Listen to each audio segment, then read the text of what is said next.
دوستو آج سب سے پہلے یہ اعلان ہم بڑی خوشی کے ساتھ کر رہے ہیں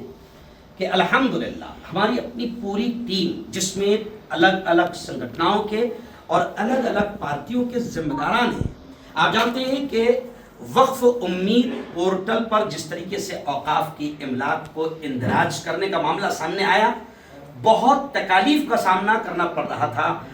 قبرستان، خانقاہ، مساجد اور تمام ٹرسٹیوں کو کہ اوقاف کی املاک کو کس طریقے سے وقف پورٹل پر رجسٹرڈ کریں۔ لیکن الحمدللہ ہماری اپنی ٹیم نے زبردست انداز میں پورے ضلع میں جس طریقے سے کام کیا آپ اچھی طریقے سے جانتے ہیں۔ لیکن آج خوشی کے ساتھ ہم یہ اعلان کر رہے ہیں کہ آج ہم نے اقرا تھیم کالج مہرون جلگاؤں میں، جو ہمارا آئی ٹی ڈپارٹمنٹ ہے، یہاں پر ہمارے فرحان سر اور ان کی پوری ٹیم، یعنی تقریباً 4 لوگ ہیں جو وقف امید پورٹل پر اندراج کا کام کریں گے۔ میں آپ تمام حضرات سے اپیل کرتا ہوں، ضلع کے ہمارے تمام ساتھیوں سے اپیل کرتا ہوں کہ آپ کو وقف امید پورٹل کو لے کر کوئی معلومات حاصل کرنا ہے یا اپنی اوقاف املاک کو رجسٹرڈ کروانا ہے تو آپ یہاں پر آ سکتے ہیں اور وقف املاک کے رجسٹریشن کی خدمات آپ حاصل کر سکتے ہیں۔ اور مزید کوئی جانکاری بھی آپ کو لینا ہے تو آپ ہمارے ٹیم کے ذمہ داروں سے رابطہ کر سکتے ہیں۔